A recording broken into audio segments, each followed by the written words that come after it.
காட்டின் நடுவில் 1000 ஆண்டுகளுக்கு ஒரு முறை பூக்கும் ஒரு மாயமரம் இருந்தது. அந்த மரத்தின் கிளைகள் ஒரு பிரம்மாண்டமான பாம்பின் உருவத்தில் வளைந்து நெளிந்து மரத்தையே சுற்றி கொண்டிருந்தன. இந்த மரத்தை பார்க்க வெளியூர்களிலிருந்து மக்கள் வருவார்கள்.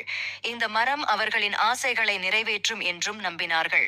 ஒருமுறை ஒரு சிறிய கிராமத்தைச் சேர்ந்த கவிதா என்ற பெண் தன் நீண்ட நாள் ஆசையை நிறைவேற்ற இந்த மரத்தை பார்க்க வந்தாள்.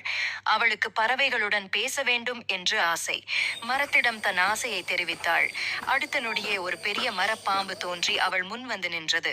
கவிதா ஆச்சரியப்பட்டாள்.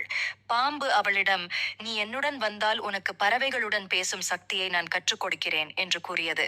கவிதாவும் சம்மதித்து அந்த பாம்புடன் பயணமானாள். பாம்பு அவளை ஒரு ரகசிய இடத்திற்கு அழைத்துச் சென்றது. அங்கு பல மாயப் பறவைகள் இருந்தன. கவிதா ஆச்சரியத்துடன் அவற்றை பார்த்தாள்.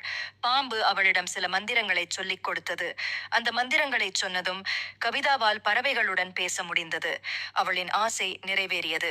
கவிதா மகிழ்ச்சியுடன் தன் கிராமத்திற்கு திரும்பினாள். அவள் பறவைகளுடன் பேசும் திறமையால் கிராம மக்களுக்கு உதவினாள்.